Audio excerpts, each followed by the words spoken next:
Buenas, ¿cómo andan? Mi nombre es Federico Lavaque y, bueno, como sí ya me conocen.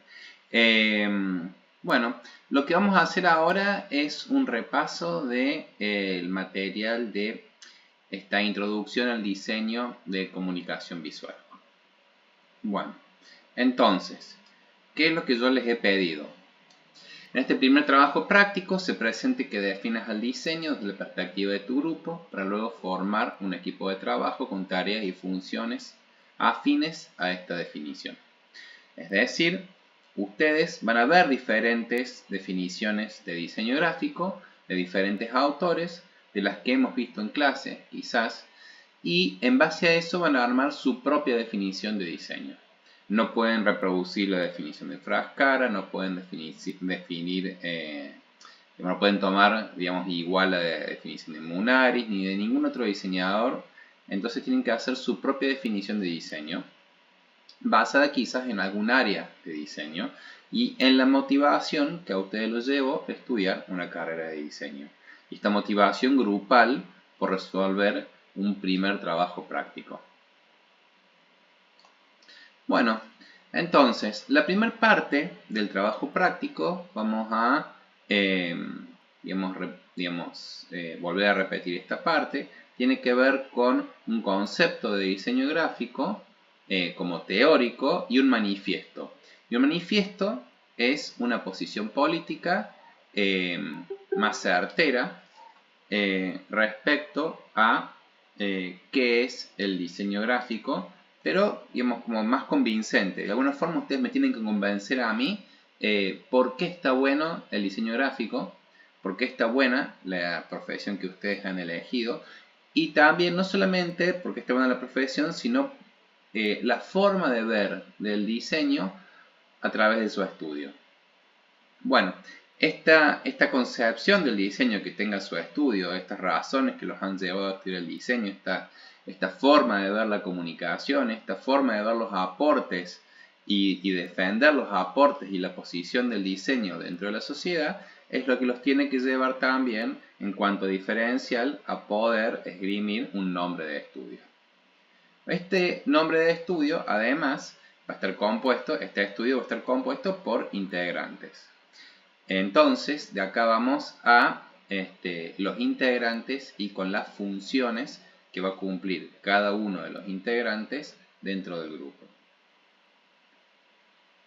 Entonces, ¿cuáles son los integrantes que se proponen? Nuevamente, haciendo un repaso de lo que quizás hayamos visto en clase, tenemos un geek, que es una persona que adora la tecnología, es una persona que ingresa a la carrera porque le gusta mucho la parte tecnológica.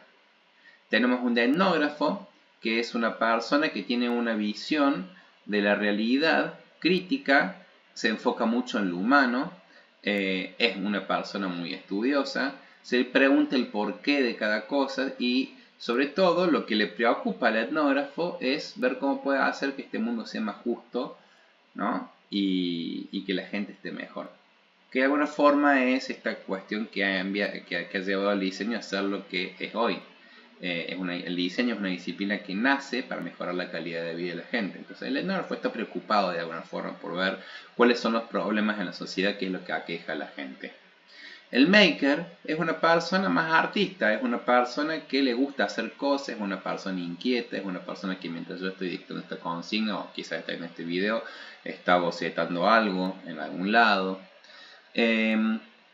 Y esta persona no siempre, digamos, dibuja cosas que están de moda, por así decirlo, que tiene un estilo bien claro.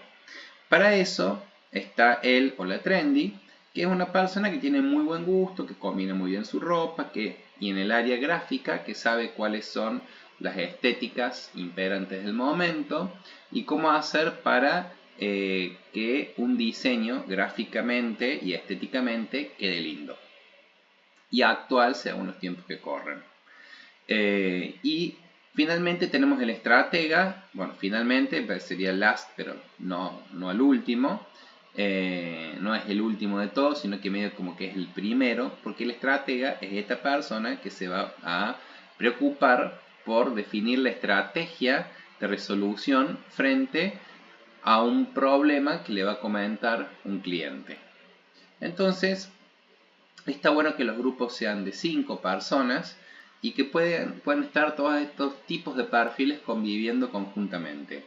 Esto no quiere decir que, y lo vuelvo a repetir, que una sola persona se va a encargar de hacer los bocetos y de resolver la parte visual, y que una sola persona se va a encargar de hacer la parte de investigación, y que una sola persona como el geek se va a fijar cuál es el último programa que viene para dibujar o para hacer o para simular tal logotipo, sino que entre todos van a estar al tanto de lo que está haciendo cada uno de ustedes, pero sí, uno de ustedes en la presentación se va a hacer cargo de la parte tecnológica, de la parte, digamos, de resolver cuestiones de problemáticas humanas, como es el etnógrafo, de presentar todos los bocetos y de copiar todos los bocetos que se les hayan ocurrido. Esa sería la función de los makers.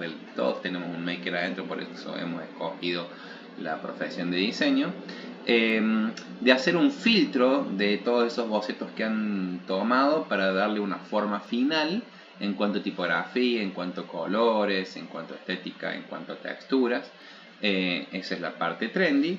Y finalmente e inicialmente ver el estratega que digamos que esto realmente resuelva un problema para que el etnógrafo termine feliz. Bueno, entonces pasamos ahora a la parte de el segundo apartado, que sería la identidad del estudio. Entonces, la identidad del estudio, ustedes van a tener que diseñar un solo logotipo, es decir, un signo identificativo que represente a su estudio y que tenga que ver con este manifiesto que hicieron ustedes, con esta declaración política de principios respecto a qué es el diseño para ustedes. Y este isologotipo va a ser portador de denotaciones y connotaciones que deben relacionarse, como digo, con el manifiesto. En la cuestión gráfica vamos a también trabajar con un sistema que tiene que ver con el diseño de papelería, es decir, con el diseño de sobres, de cartas, de hojas membretadas, de una carpeta para entregar, de trabajos impresos y una página. Esto me quedó viejo, preferiblemente en Instagram o en otra red social. Ahora pasamos a ver un poquito qué es el método. ¿Por qué? Porque por ahí estamos un poquito retrasados con las clases, entonces vamos a tratar de resumirlo acá. En este video nos vamos a tratar de enfocar en esta parte. El método es un esquema racional. Son líneas de acción que se persiguen para la construcción de ideas y para la consecución final de un problema, para la resolución de un problema de diseño. Es la parte adulta, digamos, si el diseño tiene una parte, digamos, más de juego y una parte más racional. Bueno, el método es algo así como la parte adulta y racional en un proceso de diseño. Entonces, lo que quiero pasar a ver ahora es otra cuestión que tiene que ver con el método. Acá nosotros tenemos diferentes métodos que aportan diferentes autores. Tenemos un autor que se llama Munaris, que dice que frente a un problema, este problema representa una necesidad y también una oportunidad. Ese problema debe ser definido correctamente y debe ser subdividido en elementos. Después hay que analizar los datos que componen el problema. Finalmente, cuando tenemos los datos y los empezamos a analizar, en algún momento surge esta etapa creativa y vemos cómo resolver en base a la creatividad también tecnológica y materialmente el problema en forma experimental. Hacemos una propuesta, la verificamos y finalmente tenemos el diseño. Otros autores, como por ejemplo, vamos a ir a otro, a Gonzalo Herriz, dice que nosotros vamos a identificar el problema, vamos a recopilar datos, de estos datos vamos a hacer una síntesis, vamos a estar en una etapa de gestación del diseño, que sería una parte más conceptual. Después, frente a este concepto, vamos a ver cómo lo vamos a llevar gráficamente. Ahí puede llevar una parte de iluminación a nuestra vida, esta parte como creativa. Después vamos a elaborar bien esa idea, vamos a verificar que la idea funciona. Es decir, si ustedes se fijan, vamos a ver acá otro autor clásico que tiene que ver con Jorge Frasclager, que es el que vamos a ver mucho en la bibliografía nosotros, dice que tenemos el encargo por el cliente, que es la primera definición del problema. De ahí vamos a recolectar información sobre el producto, sobre el cliente, sobre la competencia y sobre el público. Vamos a hacer una segunda definición del problema que tiene que ver con la interpretación y la organización de estos datos que recabamos en base a la definición del problema del cliente y en base a cuestiones que nosotros creemos que son necesarias. Tenemos que determinar cuáles son los objetivos de nuestra intervención, cuál es el canal, cuál es el contexto, cuál es el mensaje, cuáles son las prioridades a resolver y cuáles son las jerarquías de estos componentes del problema. Después tenemos especificaciones para la visualización, que tiene que ver, bueno, en dónde esto va a ir impreso, qué métodos vamos a seleccionar para resolver el problema, qué medio vamos a seleccionar para resolver el problema.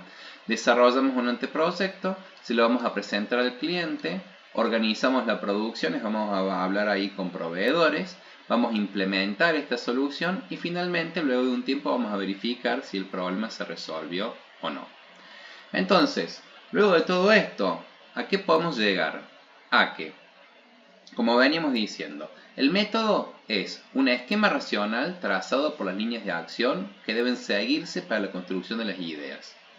Tal como expresa Descartes, la diversidad de las opiniones proviene de que unas personas seamos más razonables que otras, más metodológicas que otras, sino solamente que conducimos nuestros pensamientos por diversas vías y no consideramos exactamente las mismas cosas. O sea, yo no pretendo que todos ustedes me presenten el mismo método. De hecho, si me presentan el mismo método, van a tener todos baja nota. Vamos a ser sinceros.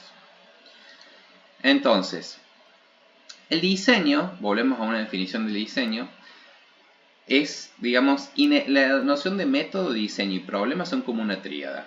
El diseño es el producto de la conducta asertiva del diseñador, es el resultado de la unión de un niño libre y creativo que aporta la intuición, la imaginación y la fantasía, con un adulto, una persona que ya tiene un camino recorrido, que provee la lógica y la racionalidad, y con este padre adulto que establece los límites, es decir, hasta dónde llegamos para no estar perdiendo tiempo en la resolución de este problema. Entonces, el método es una verdad discutible. Cada uno de ustedes va a tener diferentes formas de resolver un problema.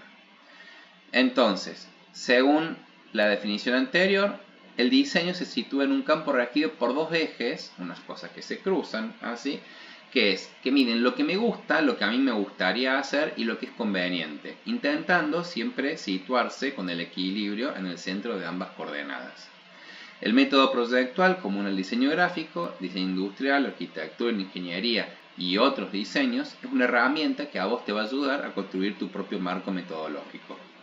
Este proceso proyectual es una secuencia ordenada de toma de decisiones que está regido por lo general por 5 fases, que tiene que ver con esta toma de contacto con el problema, un análisis de los datos, después tenemos una etapa de gestación, después le presentamos un problema a un cliente y finalmente verificamos si una vez que lo publicamos, que hacemos viralizar esta solución de diseño y que el diseño entre en contacto con el receptor, vemos si el problema se solucionó o si aportamos a la resolución del problema o no pasó nada. Con lo cual deberíamos iterativamente volver a revisar en qué fallamos y por qué no se resolvió el problema que queremos resolver.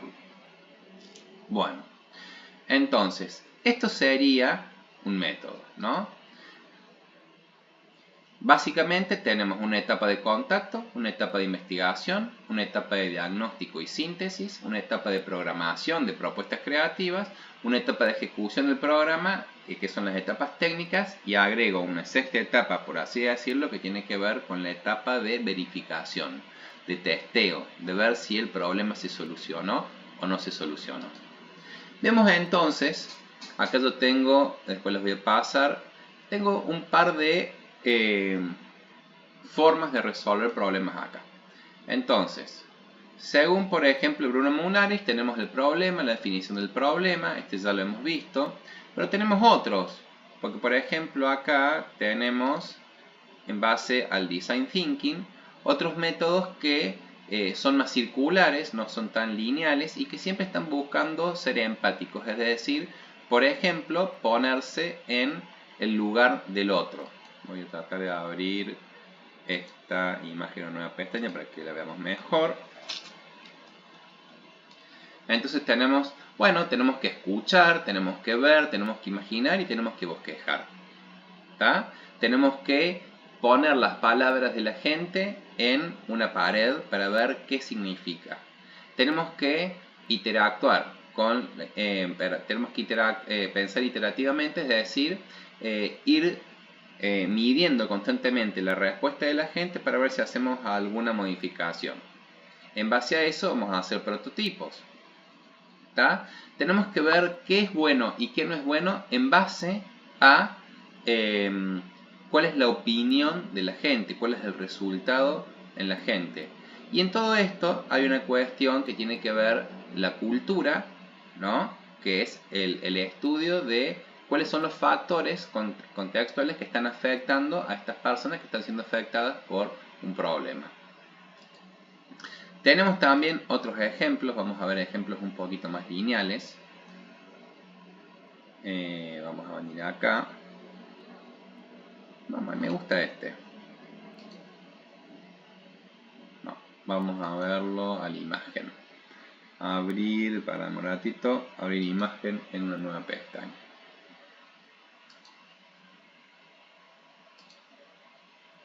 Esto se ve chiquitito.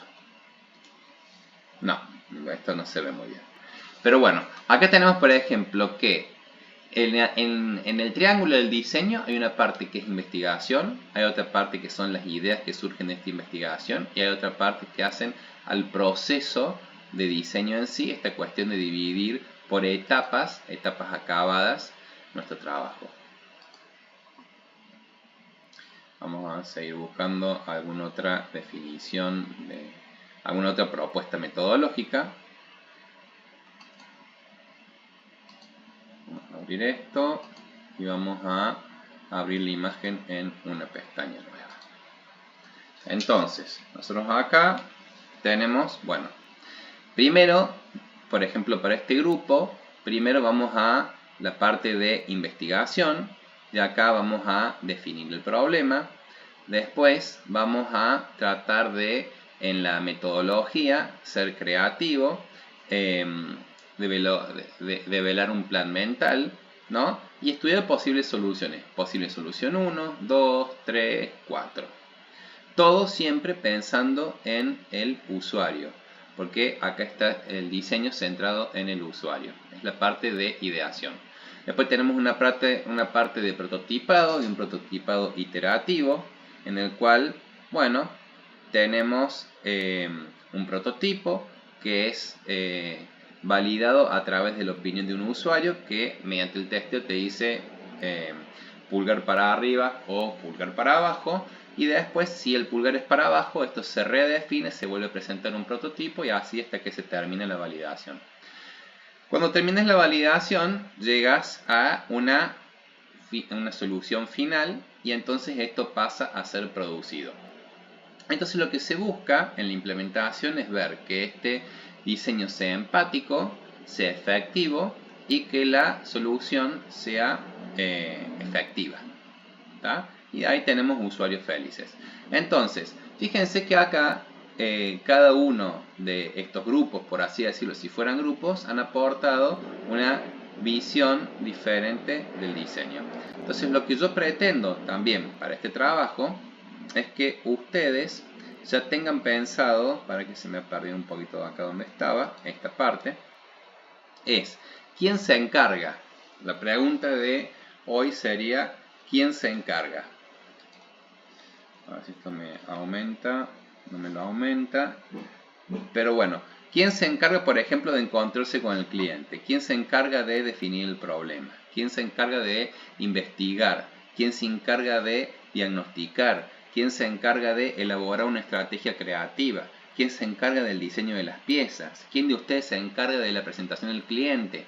¿Quién se encarga de hacer retoques? ¿Quién se encarga de ir a imprimir y de movilizarse para imprimir? ¿Quién se encarga de testear a ver si el diseño resolvió o no resolvió los problemas? Y de recoger esta opinión del cliente. Entonces, nosotros dijimos inicialmente que nos íbamos a dividir en un geek, en un etnógrafo, en un maker, en un trendy y en un estratega.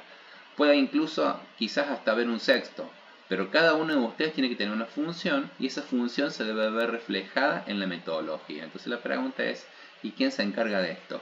Bueno, se los dejo picando y les mando un abrazo. Gracias por visualizar y si quieren después pueden hacerme cualquier pregunta. Si me pueden escribir a @diseñador en Instagram o verme en clase y preguntarme. Les mando un abrazo. Chau, chau.